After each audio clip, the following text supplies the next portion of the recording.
It's weird going live at 8 o'clock. It's weird going a half hour early, starting at 8 instead of our regular 8:30 start time. Hopefully everything's working. Hopefully everything's plugged in and turned on the way it's supposed to be. Not used to doing it at 8:30. Not used to being back here on our old, standard single-person screen, our morning Pitt screen. Of course, Jim is down in Morgantown for the Pitt basketball game tonight. That's why we're starting a half hour early. That's why Jim is down there. He wasn't sure what, if he'd be able to join the live stream from Morgantown. So we're going to leave him be to cover the basketball game and get ready for that. And then we're going to hang out here for an hour. It's a little bit of a Pitt basketball, a pregame show, but we have a ton of things to talk about. A couple of weeks ago before the Florida game, I think, we did, basically a pregame show for that one. And that was a lot of fun. We went, for an hour right leading up to the game and had a good time. Oh, yeah, the night before Thanksgiving, right? We had a good time with that. That was fun, but I feel like there wasn't really much else to talk about. There weren't a lot of football topics to discuss or anything like that. Today, we've got a lot of things to talk about. We got a lot of other things to cover, and you can check out my sweet Backshore apparel hat. You see that? I'm going to talk more about this on the Morning Pit tomorrow, but this is a sweet hat. Really comfortable, lightweight. Trying to find that right spot where it sits on my head. When you get a new hat, you got to find the right spot for it to sit on your head. But by the end of this hour, you're going to be like, where can I get one of those hats? Well, you can get one of your own at Backshore.com, so go check that out. But when we did that show on Thanksgiving Eve, and it was, sort of a lead into a Pitt basketball game, we just kind of talked about Pitt hoops, and we had a bunch of guests. We had Jerry and Noah, and Chris Muller joined us, and who else? Steven Gertz joined us, and we had a lot of fun with that. But we got a lot of other things to talk about tonight. This isn't just a Pitt basketball pregame show. We're going to talk about Pitt basketball, of course, with the Panthers taking on West Virginia tonight. But we got a lot of other things to talk about on the football side as well, with the OC search, football recruiting, the transfer portal, everything going on there. So you know the deal. Get your comments and questions in right off on that, your right-hand side of the screen. You can put your comments and your questions, and we'll read as many as we can throughout this hour. And if you want to make sure your comment gets read or your question gets answered, at least to the best of my ability, you can be a super chatter. You can click the little $sign down at the bottom, and you can contribute to the podcast, and we'll make sure we read your comment, answer your question as well as we can. You know the deal here. It's the live Panther-Lair Show on youtube.com/Panther-Lair.com. We ask you always to like this video and subscribe to our YouTube channel, youtube.com/Panther-Lair.com. That way you never miss any of our video content, whether it's a daily morning Pitt video. We do Monday through Friday. A little bit of Pitt sports talk to get your day started. We have our weekly live show that we do every Wednesday night from 8:30 to 9:30 usually, except tonight it's going to be from 8 to 9. We'll stop right before the Pitt basketball game starts.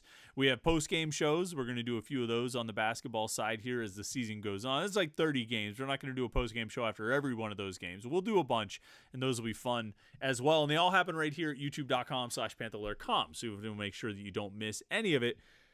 Subscribe to our YouTube channel, youtube.com/Panther-Lair.com. And, of course, the website, Panther-Lair.com, Pittsburgh.rivals.com. The most comprehensive source of Pitt sports news on the internet, football, basketball, and recruiting. You find it all at Panther-Lair.com and message boards to interact with hundreds and thousands of other Pitt fans all day, every day. Panther-Lair.com, Pittsburgh.rivals.com. It's a place to get all the Pitt sports news. On the message boards, people are talking all the time, talking about what's going on. We got a lot of info on the offensive coordinator search there on the message boards at Panther-Lair.com. People can tune in and see what's going on there if they want to keep up on everything that's happening. You want to find out the latest rumors, the latest names. We've thrown out some interesting ones, and some of them seem to be coming, maybe getting close to coming to fruition. Really, and that's sort of a good segue into all the things we need to talk about tonight. For a long time, even before there was an offensive coordinator search, we've been talking about the timeline for an offensive coordinator search. I mean, I did one of these morning Pitt videos. I forget when it was. I know I wrote it in a 3-2-1 column, and I think I probably talked about it on the morning Pitt.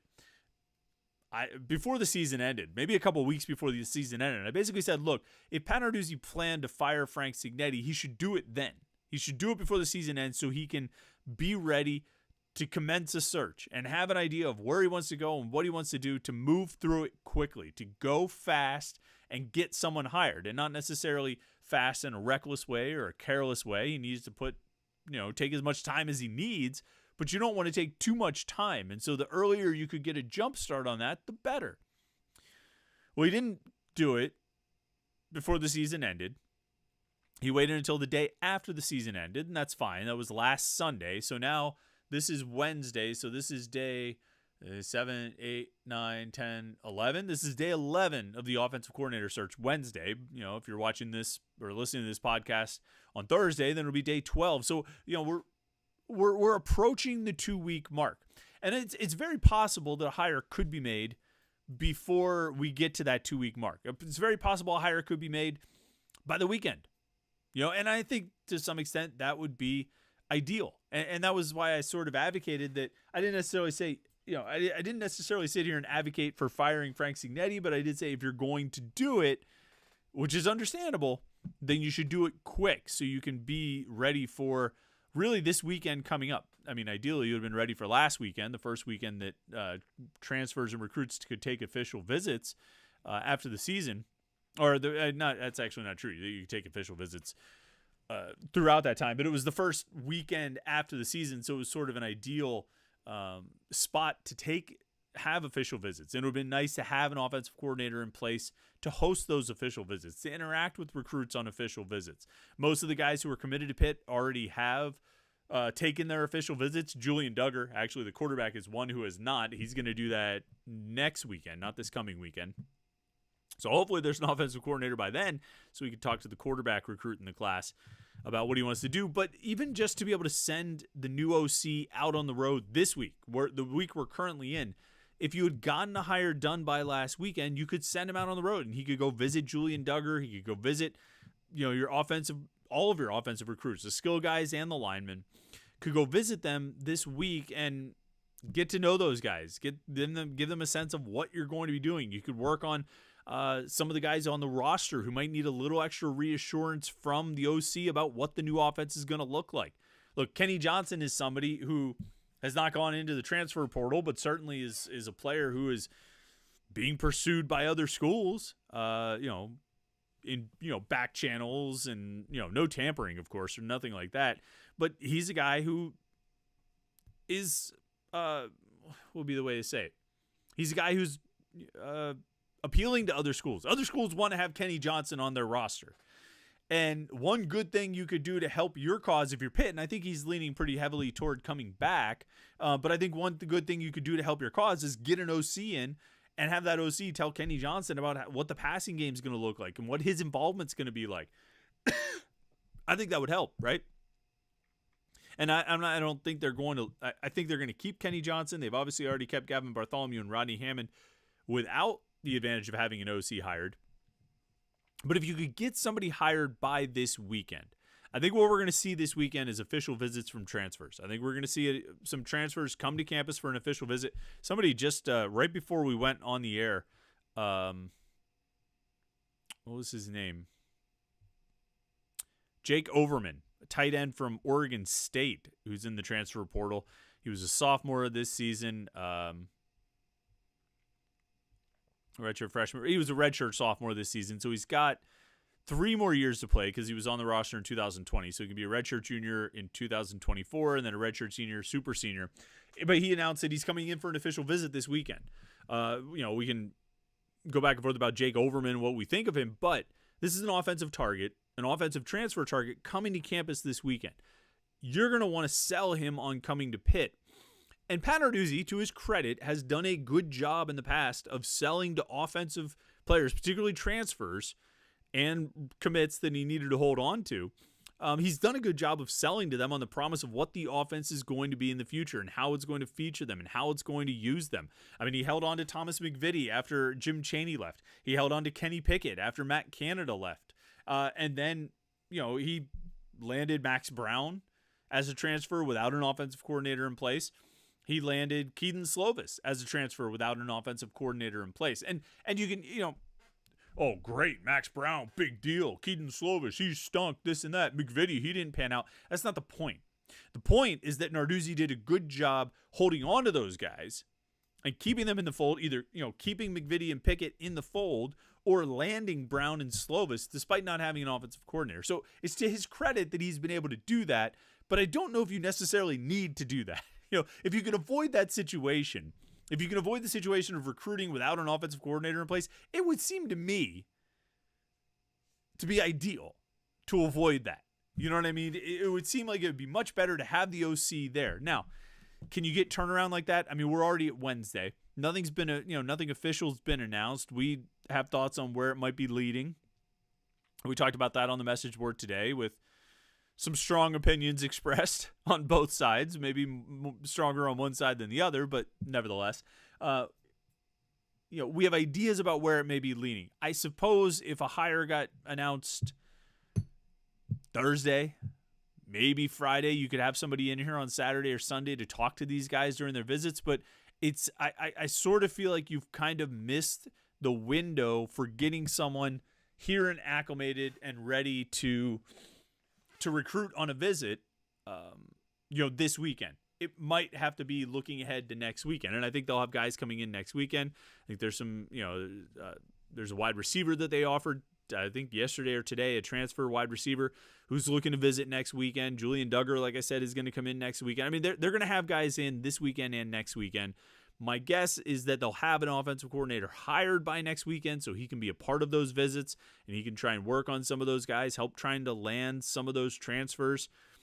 And ideally, you may have missed the window for having him be, the new OC being, really involved this weekend. But if you can get him hired soon, you should be able to send him on the road next week so he can go out and visit some of these guys, meet some of the recruits.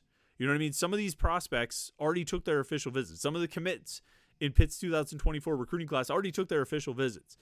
And so you're not going to get them on campus again, but you can go to their house. You can send the new OC out with the, position coach or two and go to their house and meet them and give them a sense, that, yeah, we're still going to use you a lot in our offense. And yeah, you should still sign with us on the 20th because that's 2 weeks from today is signing day. So you're really kind of coming up to it. It's cutting it close. You've got a window, I think, to hire a new OC. You can still get him in and accomplish a lot, you know what I mean? And have him put in some work before signing day, but you do need to move. I don't think they've gotten to the point where, it's taking too long. I wouldn't say that yet, given the importance of this hire for Pat Narduzzi and how significant it is. I think if he wants to take his time, he can take his time. He's also on the road. Last week, he went out on the road, I think, on Friday. This week, he's been on the road all week. I forget. I think he was somewhere on. I don't know if he went anywhere on Sunday. No, he was here on Sunday. He was in Pittsburgh on Sunday. Pat Narduzzi was, and I believe he was doing interviews for the offensive coordinator position. He was in Pittsburgh on Saturday as well, and then he went out on the road. Monday he was in Philly. Yesterday he was in Eastern PA. He visited Jules Goff, the running back commit. And then today he was down in Maryland and Virginia, Mason Lindsay and Moritz Schmoranzer, the offensive line commitments. Tomorrow he's supposed to be in New England visiting Cameron Montero, the one wide receiver commitment in this class. So Narduzzi's going to be out of town pretty much all week. I mean, pretty much Monday through Thursday before he comes back in to start getting ready for the official visits this weekend. Being out of town doesn't automatically preclude him from talking to offensive coordinator candidates, being on the phone, Zoom, and I imagine maybe some of the interviews happened over Zoom. I think that's entirely possible, maybe even likely, particularly when you look at the timeline of when Narduzzi would have been able to interview candidates or certain candidates might have been available to interview. So, I think I'm sure conversations are still happening this week. It just, I think you're moving toward the point when it's time to wrap it up. I don't think it's gone on too long yet. I don't think it has hurt them yet, not having an OC in place, but you are getting closer to that point. You need to get it done. And so we'll see. We'll see what the next few days brings. Who knows? Maybe our good friend EJ Borghetti will decide at 9 p.m., just as the Pitt basketball game is starting and just as this live stream is ending, send out an email saying that Pitt has hired an offensive coordinator. I don't think that's going to happen, but can't rule anything out with this particular outfit and operation, right? Let's get over here to the comments and questions, see what we're going on, see what people have to say, what we're thinking about here on a Wednesday night. A lot of comments about recruiting and things like that. Let's just jump in here. Brock H2P says, so Pitt might lose a 4-star recruit to Syracuse in football. This is one of the big recruiting topics right now. Yassine Willis, the 4-star running back from New Jersey, who's been committed to Pitt since the summer, one of the 4-star recruits in the class, is taking an official visit to Syracuse this weekend. And why is he doing that? Was he so inspired by the way Syracuse ran the Wildcat with Dan Villari to beat Pitt at, Yankee Stadium? No. I mean, I don't think so. I haven't spoken to him directly about it, so maybe that's his inspiration. Maybe Yassine wants to be like Dan Villari. Maybe that's his new goal, is to be college football's next Dan Villari. But the reality is, Syracuse just hired Fran Brown, who is known as one of the best recruiters in college football. He worked at Rutgers, so he's got ties in New Jersey. And that's where that's coming from. And it's interesting. I looked earlier today, and the list might have changed by now and added more guys. But I looked earlier today, and there were 5 official visitors listed in the Rivals database for Syracuse this weekend. 5 recruits who are taking official visits to Syracuse. 4 out of those 5 are committed to other schools, including Coy Beasley. Remember him, the defensive back who committed to Purdue over the summer, and another 4-star guy. So, and I think all 4 are committed to other Power 5 schools. I feel like it's Beasley, Willis, like a guy who's committed to maybe Indiana, which kind of makes sense with the coaching change there. Then maybe somewhere else like USC or Arizona State, some Pac-12 team or something. But either way, all committed to Power 5 schools and taking official visits to Syracuse. Syracuse is riding a bit of a high right now from the hire of Fran Brown. He's been there for 8 days. I don't think we're necessarily going to crown them or him just yet, but they're riding some momentum. And you take the momentum of a new hire, and you take there's a natural momentum that comes with a new hire for the most part, unless you hire Michael Haywood. That doesn't always bring a lot of momentum. But there's a natural momentum that comes with a new hire, and then you add in the fact that Fran Brown is one of the best recruiters in college football, and he's hiring a very good recruiting staff. And it's not a surprise to see some guys who are committed to other schools, at the very least, taking an official visit to Syracuse. I'm not surprised about that. We'll see where it goes from there. And that's the best thing I can say, is we'll see where it goes from there. I don't know if Yassine Willis is going to flip to Syracuse. This was always part of the problem with the June official visit periods, right? Is Willis took his official visit to Pitt over the summer and subsequently committed, and that's all well and good. That's great. I forget if he came out for a game or anything like that, but you get to the end of the recruiting cycle and guys are coming up closer to signing, and I think they're realizing that they're about to leave the recruiting process, until they become a transfer and they go through it again, but they're about to leave the recruiting process, which is probably one of the highlights of being a student athlete, is being able to go through that process. And I think some guys start to get a little antsy, like, man, I could have taken more official visits. I took that official visit to Pitt, and that was fun. Like, that was a blast. I bet some of these other official visits are fun, too. And then you get, Fran Brown and a certain amount of excitement around Syracuse for the hire. I can see why you would do it. It is one of the downsides to the June official visit period, is that the school you committed to can't get you back on campus for another official visit. They can get you to come out on your own dime, but they can't get you out for another official visit. And so it's, I can see kind of like like I said, that's sort of the flip side of the June official visit period, is you use the visit on the school you committed to, but you might get bored in December and want to take some other visits. And so you do see, I think you're seeing more committed guys taking official visits to other schools. You've seen it over the past few years because they can't take an official visit to the school that they committed to because they already went there for an official visit. So is Pitt going to lose Yassine Willis to Rutgers? I don't know. Or to Syracuse? I don't know. Maybe. He's been kind of quiet and mercurial all along, so it's tough to say. There's a few other comments here. Hog Muncher says, after AJ Davis, I won't pay attention to skill position player rankings again unless it's a 5-star. Adam Vinchik says the other running back is better. Josh and Jacob Stewart says, I don't think we lose Willis. He seems locked into Pitt. Think he just wants an OV. So a few thoughts in there. you're right. Willis is one of 2 running backs committed to Pitt in this class. Jules Goff is the other one, kid from Eastern PA, who looks really good. And Goff is a 3-star. Willis is a 4-star. I don't know if I would rank them that way. I might. Willis is really, really good. Goff is really, really good. I think if they end up with one of those guys, they'll be in really good position. Running back depth took a little bit of a hit this week when TJ Harbison announced he's going into the portal, didn't play at all as a true freshman, and now he's going to leave. Maybe due to the fact that Rodney Hammond decided to come back for a year. I would have.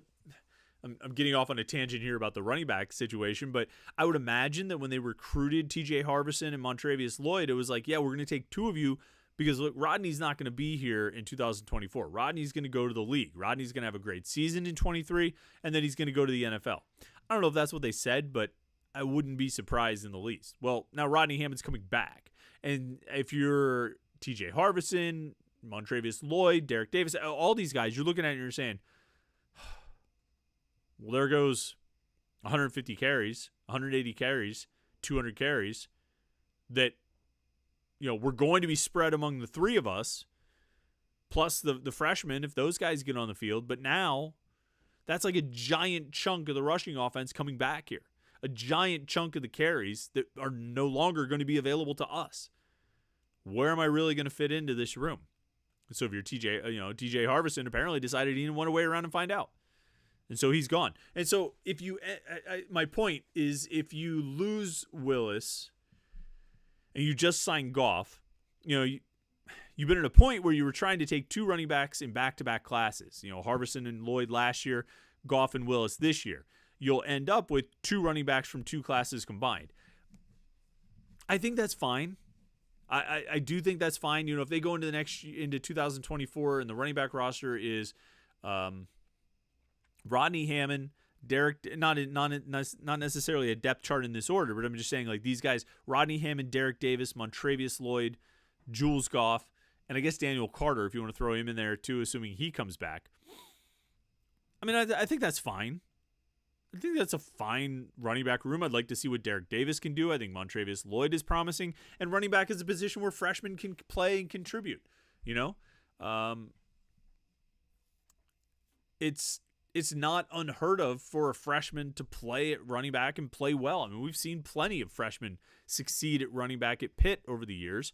And so even if they have to rely on Goff, I think they'll be able to, it's not like you're relying on a freshman offensive lineman, or a freshman at some other key positions where, wow, you might not be ready, to handle it. You might not be up to the task. I think a freshman can play at running back. So I think that's a fine running back room. It'd be better with Willis. It would have been better with Harbison, but I think they'll be okay. And look, it's not the worst policy if you just try to take 2 running backs every year, assuming that, within a year or 2, those 4 will be whittled down to 2. I'm not really too concerned about running back. Running back, I don't want to say I devalue it. I mean, everybody devalues it. That's a reality. In football, whether it's the NFL or it's college football, it's devalued. It's a devalued position. And I to the one point somebody said about I don't get worked up about skill players ratings unless they're 5 stars. I mean, I kind of hear what you're saying, but I look at it we've seen Pitt sign a lot of 4-star running backs, and very few of them have actually turned into anything. I mean, I thought Izzy Abanikanda should have been a 4-star, but he wasn't. AJ Davis was a 4-star. Michael Salahuddin was a 4-star. Was there one more I'm not thinking of who didn't do anything? I mean, Derek Davis was a 4-star, but not a 4-star running back prospect. And we're still kind of waiting to see what he ends up doing, with his career. Running backs, I think you can find really good ones in the 3-star ranks. I think there's a lot of good ones out there, and I think there's a lot of guys who can help you at the running back position. I think you'll be able to get them you'll be able to get them in the transfer portal, and I think you'll be able to find running backs all over the country in high school. It's not a position I'm going to get worked up about. I think you can have a game changer, and that can be a really big deal. I mean, we saw the difference that Izzy Abanikanda made last year, but I just don't get too worked up about running backs, to be honest with you. Let's see.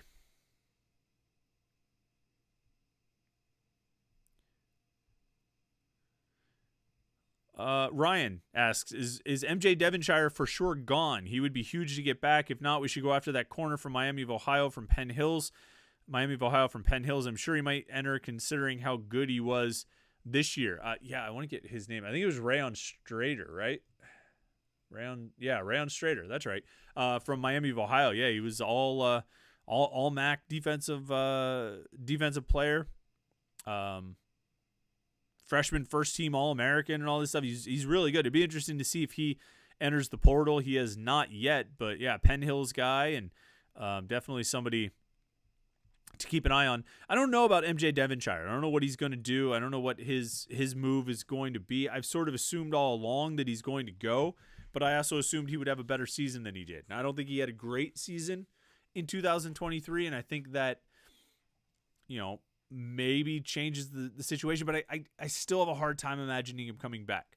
And guys are still making these announcements. Matt Gonsalves announced today that he's going to go to the NFL or, enter the NFL draft. I would just think that MJ Devonshire will as well. And a quick PSA, okay? Since we're talking about guys going to the NFL and declaring for the NFL draft, a quick PSA, and the people who really need to hear this won't, because it's the student athletes themselves. But like, guys, like all of us out here who are watching these things and hearing these things and seeing these things, if you see a tweet or an Instagram post from a guy who says he's declaring for the NFL, before you say, oh man, Pitt lost another one, ask yourself whether that guy had any eligibility left. Okay? Like AJ Woods, Marquez Williams, Malcolm Epps, these guys were out of eligibility. I know they say they're declaring for the NFL, but like, I don't know what the alternative was. Like, what, like, as opposed to what?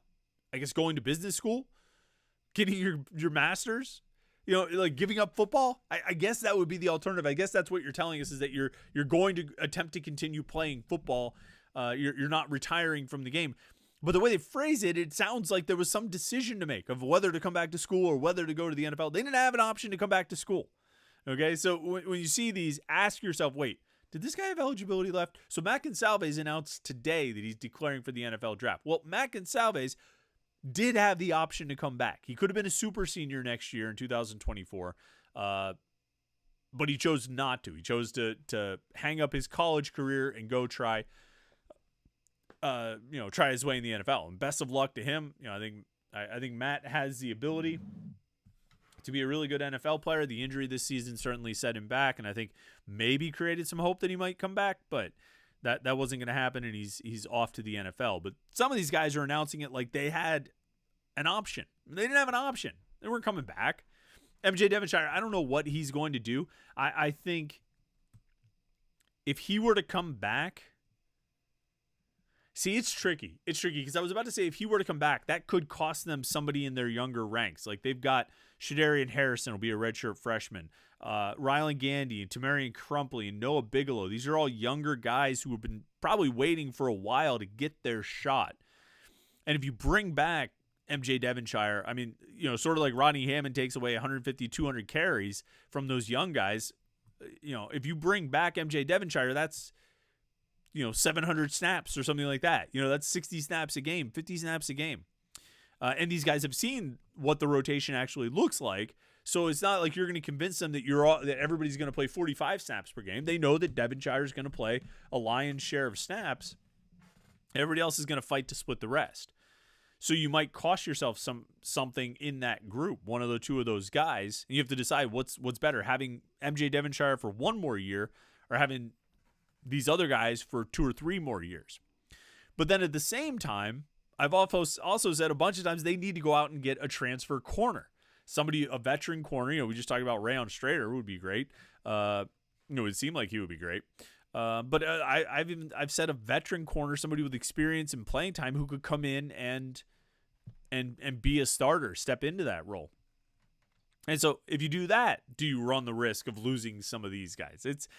It's a balancing act for the coaches to figure out. I think corner is pretty cut and dried that they do need a transfer. I think the most obvious positions, and not to give up too much because we're going to talk about this on the Morning Pit tomorrow, but I think the most obvious positions are defensive end and defensive tackle. They need defensive linemen out of the portal. And it's nice that a tight end is visiting this weekend. It's nice they've offered 7 or 8 wide receivers and 3 or 4 offensive linemen. That's good. But to me, those are all luxury items. Like, you need, in order to field a roster, you need defensive linemen, ends and tackles. It's crucial. It's absolutely crucial. It's the number one. To me, that's the priority in the portal this year for Pitt. Get back into the chat here. You guys got a lot of things to say. I want to make sure I get to as much of this as I possibly can here. Josh Newark says, how many Pitt basketball wins do we get before Narduzzi names an OC? This is a great question. That's an outstanding question. How many wins does Pitt get before Narduzzi names an offensive coordinator? So, I mean, there's the West Virginia game tonight, which I picked Pitt to win, and everybody on our staff at Panther-Lair.com picked Pitt to win. So maybe we're assuming that. And then there's Canisius on Saturday night. So really what you're asking me, Josh, I mean, you're partially asking me whether I think Pitt wins tonight. And then you're partially asking me whether I think they hire an OC before that game on Saturday.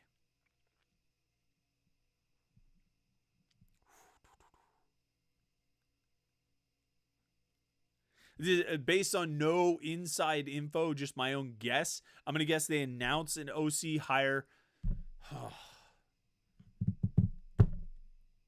I was going to say on Sunday, so they would have 2 wins between now and then. Let's just go with that. Let's err on the side of caution. Like I said, I wouldn't be surprised if it's before that, but let's err on the side of caution. We'll say 2 wins before the hire is made. But you know what they'll do? You know what? Here it is. They won't announce it until Sunday. That's just a guess on my part. But they'll have the new OC in town on Saturday and Sunday, and he'll spend time with the recruits and transfers and players in the current team. That's how I call it. That's how I see it coming. So he might even be at the game on Saturday or something like that. And again, don't go running around. Peak said he's going to be at the game on Saturday. Everybody got to watch. Actually, Pitt basketball would probably love that. Yes, buy tickets. You will get to see the new offensive coordinator at the basketball game on Saturday. You better buy tickets to go see Pitt play Canisius. I'm not saying that. This is just me guessing at a funny scenario on how it could all play out, that he could be in town, he could be at the game, but they won't announce it until Sunday. You know what we're going to announce right now, though?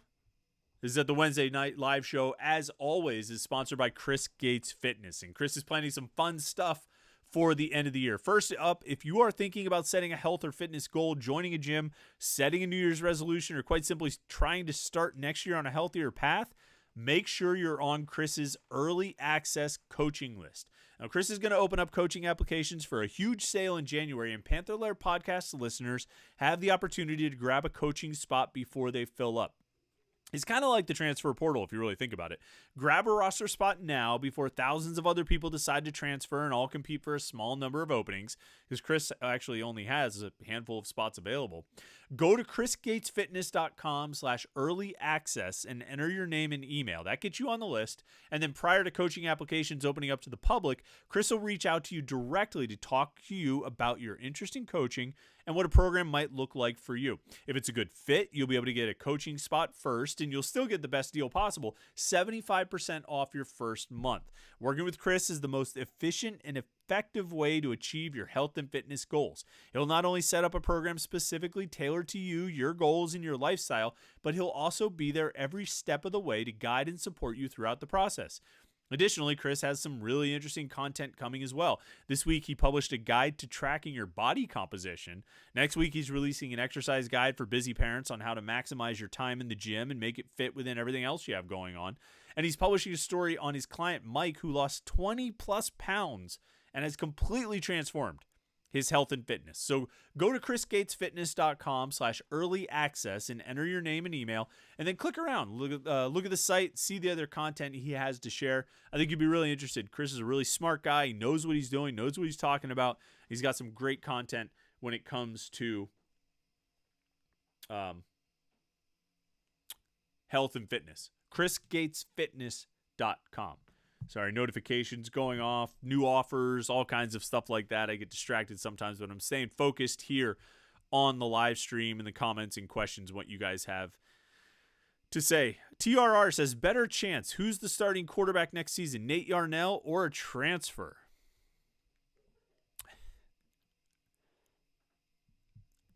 I would say a transfer, to be honest with you. Not by a lot. I'm not like 95% confident on that, but I'm fairly confident.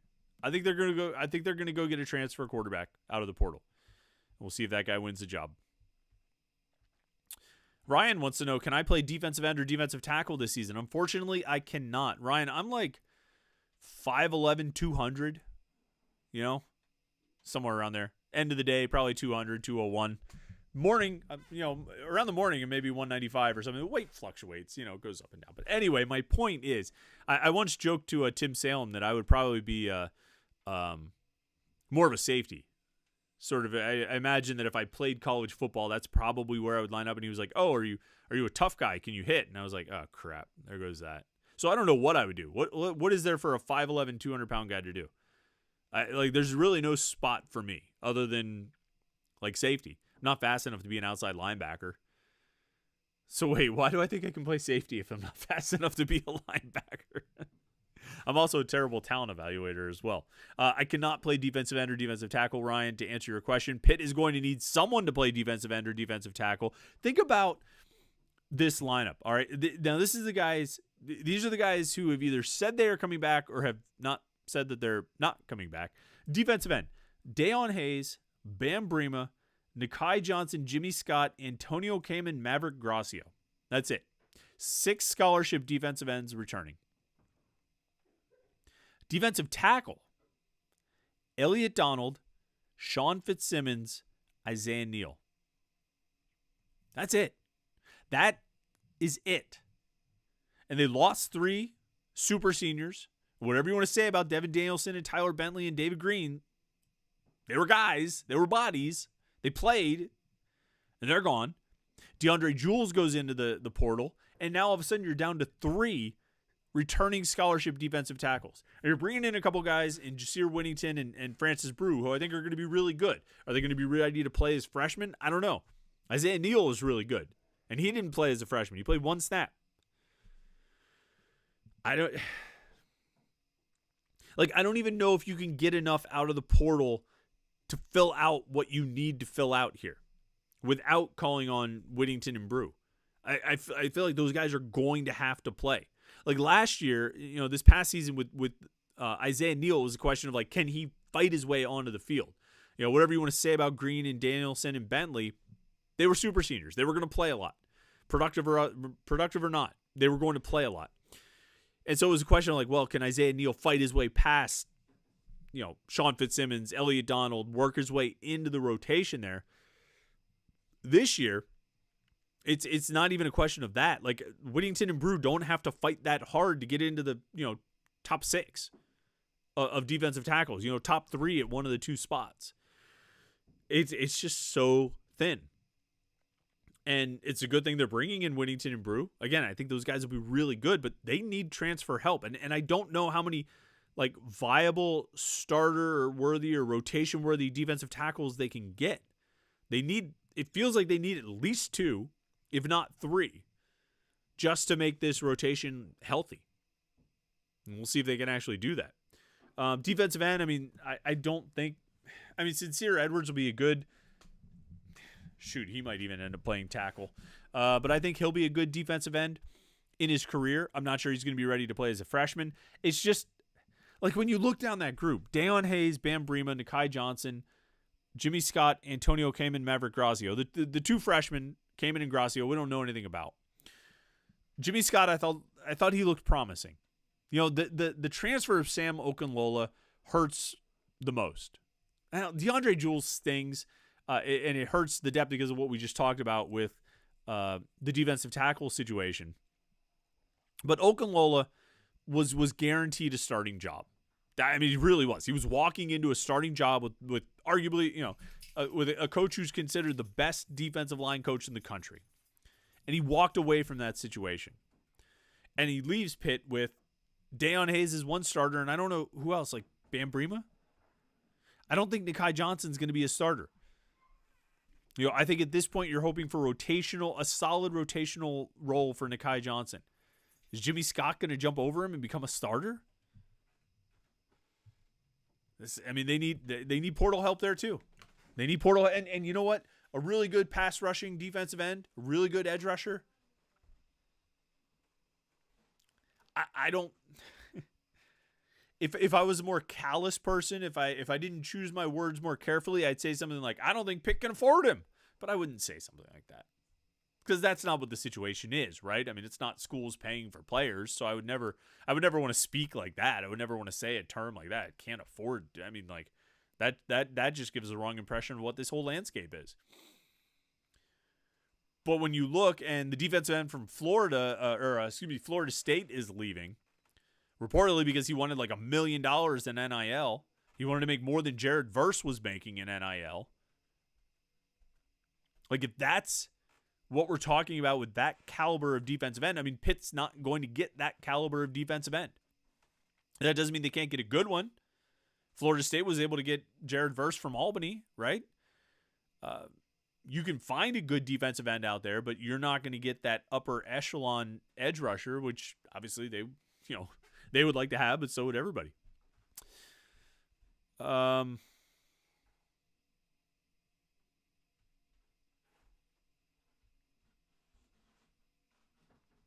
Byron Flex says, Pat Narduzzi and Alliance 412's portal grade to date, B+. B+.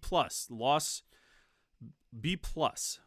Okunlola, George Kamara, kept Bartholomew, Bear, Hammond. If Bass and Kenny Johnson sign, A-.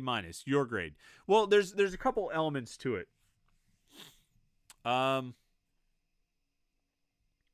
There's a couple elements when you're evaluating how a team does in the portal. One, who you lost, and kind of within that topic of who you lost, there's sort of subdivisions of, was the guys of the guys you lost, how many did you want back, and how many were you okay to see leave? Guys who left for better playing time opportunities. So there's who you lost, who you retained, and who you added.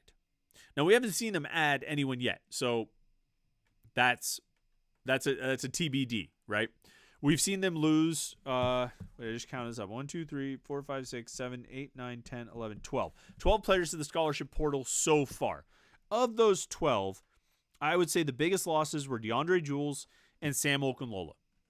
Those were probably the two out of those 12 that considerable efforts were made to keep, and the two out of those 12 who went seeking a bigger NIL offer. That's my take on the situation. The other 10, I mean, sure, would they like to have those other guys back? Probably.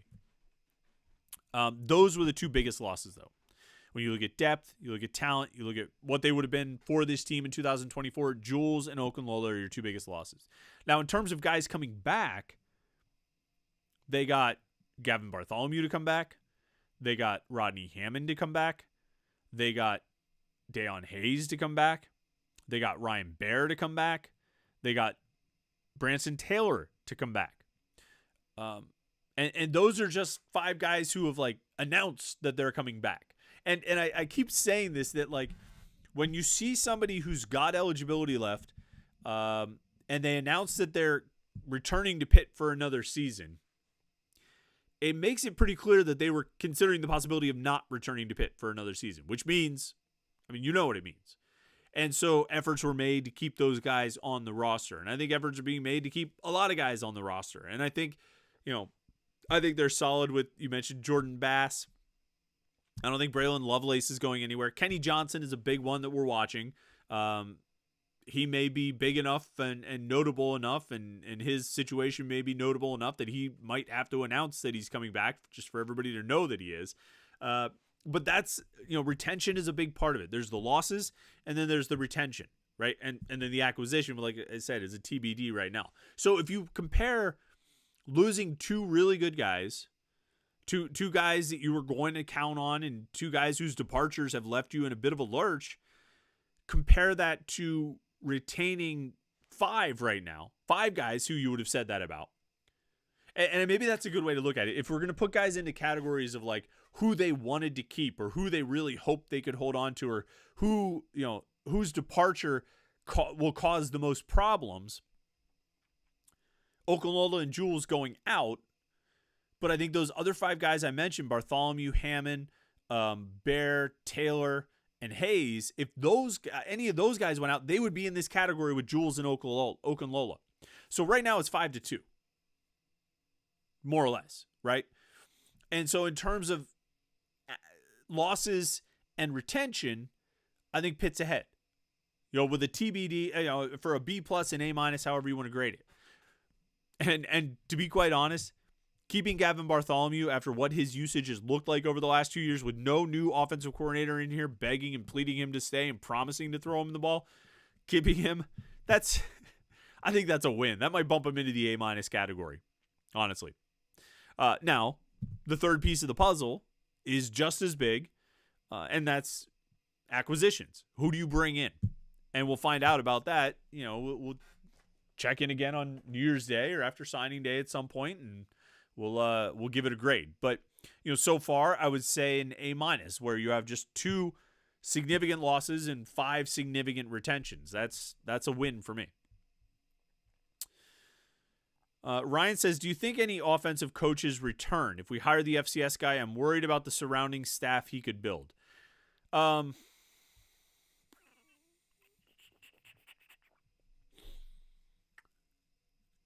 So, I'll just say, I think the name is out there. We've talked about it on the message boards a lot for the last couple of days. The FCS guy we're sort of keeping an eye on is Western Carolina offensive coordinator Cade Bell. He's the guy that we mentioned on the board a couple days ago. Sunday, maybe. Maybe it was Sunday. I have no idea. I have no idea what days are. Today's Wednesday, and I know that because my computer says it right up. Right around there. My computer says it, so I can just glance right at it at any time and say, oh, it's Wednesday. Thank you for reminding me, computer. I think it was on Sunday we brought his name out. Highly productive offense at Western Carolina. He's been there for 3 years as the coordinator. He's got play calling experience in that role, and they put up a ton of points and a ton of yards. That's who Ryan's asking about, the FCS guy. I do think there's a good chance, maybe even a likelihood, that we see a near complete overhaul of the coaching staff on offense. I think it's a real possibility. And then the new offensive coordinator having some input on who gets hired. I don't know if he make those hires entirely on his own, probably in consultation with Pat Narduzzi. Does a young coach like that, and he graduated college in 2015, I think it was, so he might be barely 30 years old. So he's a younger coach.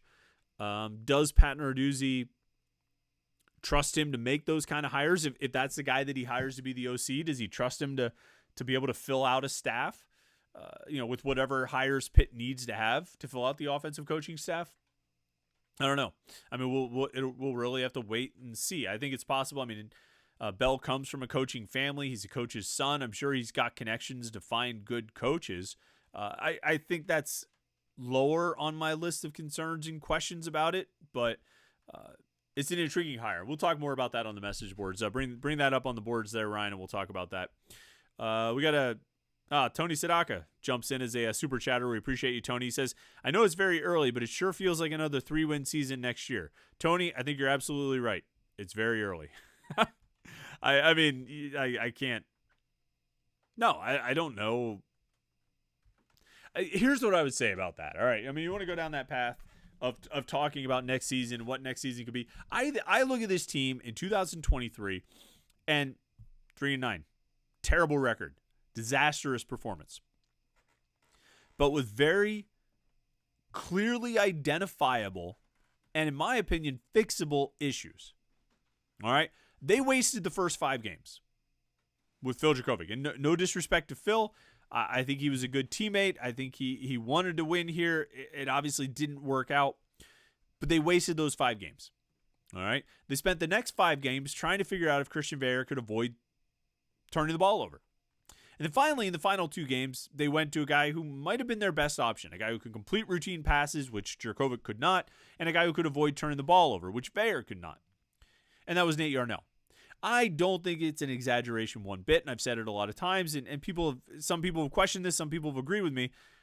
I don't think it's an exaggeration. I don't think you have to stretch your imagination very far to see this team winning 6, 7 games, maybe even 8, if they have Nate Yarnell in there from the start. And I'm not gonna pretend like I sat here in August and said, man, they need to start Yarnell.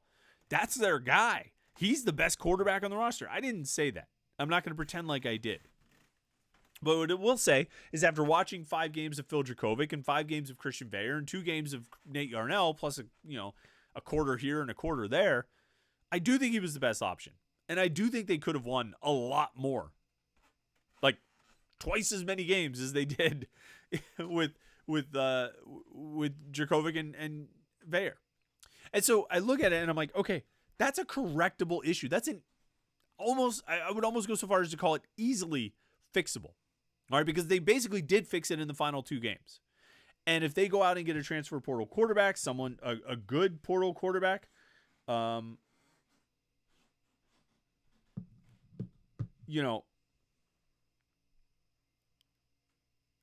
they've corrected that issue, right? The other issue they need to correct is the offensive coordinator. And we'll see who Panther-Lair ends up hiring, but obviously that was an issue the past 2 seasons. Obviously that was an issue. The offense was a problem. And it wasn't, part of it was on injuries on the offensive line. Part of it was this, part of it was that. Part of it was just the scheme. And part of it was the system and the play calling and the game planning and all of that. So, again, that's clearly identifiable and it's fixable. It's correctable. So, I don't look at last season, and maybe a year from now, maybe I'll be singing a different tune. But I don't look at last season as some harbinger of things to come. I look at last season as a real low point with some very obvious, a low point that pointed out some very obvious issues that I think Pat Narduzzi pretty clearly has also identified when he fired the offensive coordinator and his willingness to turn over the offensive coaching staff, or probably a significant portion of it. So, what was the question? What did you even say, Tony? I know it's early, but it feels like a 3-win season next year. So no, I don't get on board with that. I think there are good enough players on this team that if you fix a couple of those issues, the offensive line stays healthy, they'll be back in a bowl. They'll be back, having success. I think they'll be okay. But like you said, we are getting way ahead of ourselves. All right, we got 5-10 minutes left here. Let's keep rolling through as many of these as we can. All right, I want to get to as many comments and questions. If you want to make sure your comment gets read or your question gets answered, put it in a super chat, and we'll get to that. Josh Newark wants to know, does Pat Narduzzi take recruits to see basketball at the Pitt or the volleyball Elite 8 game at the Field House on Saturday? I don't know. I probably not the Field House. If they do anything on Saturday, they'll go to the basketball game. RJC Man 38 says 8 p.m. now. WTF, man! I said it all week on the Morning Pit. I tweeted it all day today. I put it on the message boards that we were going at 8 o'clock tonight. I can't do any more than that. I'll mail you a letter next time.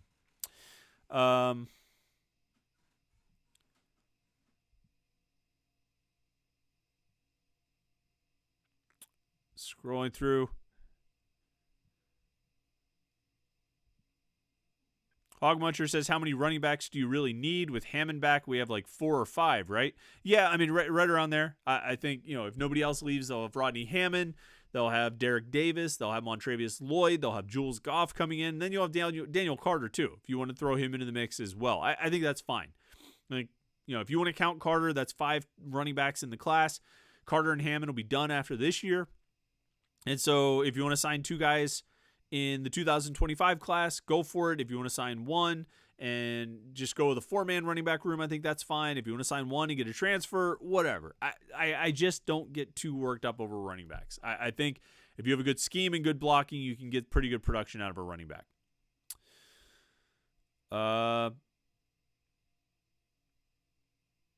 Peter Berlin says, do you have Bub Carrington as a lottery pick? When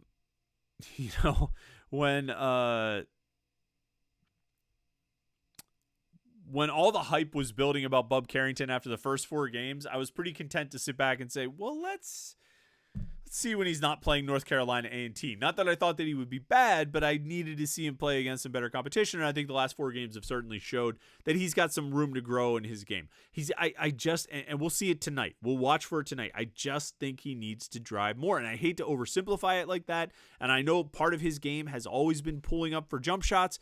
I just think he needs to go to the rim. Now, I think he did it more against Clemson. Before that game on Sunday, he was, I think it was like 9% of his field goal attempts were at the rim. So, I mean, with 50, north of 50% being 3-point attempts, only 9% of his field goal attempts were at the rim. That's not enough for a guard who's as explosive as he is. Now, after the Clemson game, that number's up to 12%. So clearly, he did drive more. I think you could see that in the game that he drove more, but he still pulled up, I think, too much. And he can make those shots, and that's good. But I want to see him go to the rim. I want to see him toughen up a little bit. I want to see him initiate contact. I want to see him fight through contact. I want to see him finish or draw a foul or kick it out. But those are all good options, and they can all happen if he drives more. And I think as the season goes on, I think he'll get better at that. I think he's going to get more and more comfortable playing against higher level competition, and the result will be I think he'll get more and more effective. I don't, like right now, I don't think he's a lottery pick, but I think he can play himself back into that role. It's going to be interesting to see. I think watching his development over the course of this season is going to be really interesting.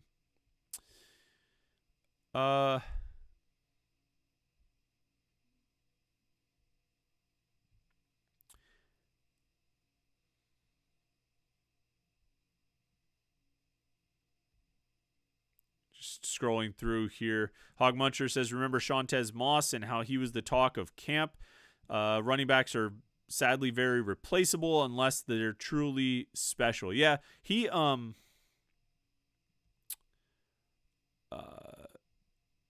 Shantez Moss, he was the talk of camp. He had a pretty good freshman season too. He actually did a good job out there, but I mean, he was just a guy. He was a 3-star who just kind of showed up and was pretty good. He follows up. Wasn't James Conner also a converted defensive end? He was.